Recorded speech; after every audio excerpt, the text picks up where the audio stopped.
Hello，大家好，有股友就问这只沙罗蒂嘎，今天呢就大涨超过19%，曾经一度呢是超过20%的，非常厉害。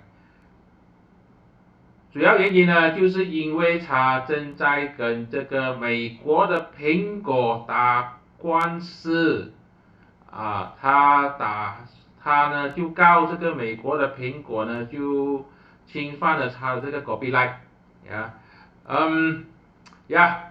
所以这个消息呢就把它股价拱上去了，官司还没有打，只是说要打罢了啊。法庭好像是定了日期，还没有开始打。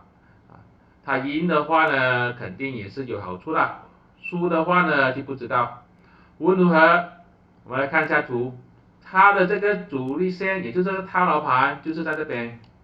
这边呢也是很多这个筹码主力线的灰色线跟这个蓝色线0.92，意思什么意思呢？意思是说，如果它有机会上到0.92这边，这些套牢盘呢肯定是要卖出去解套的。这个时候呢，它很大机会就会又turn回来，卖压很大，套牢盘很大，通常都是很难搞的。所以要追的话呢，就要小心了哈。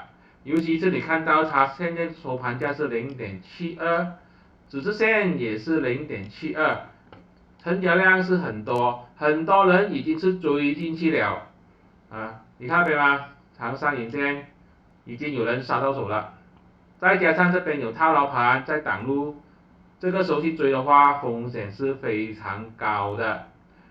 如果你是因为消息而进去的话呢，这个你就小心了。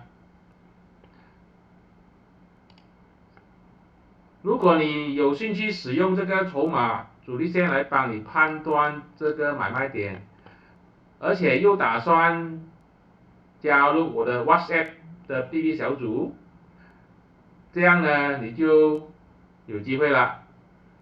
详情呢，请去留言区里面看就好了。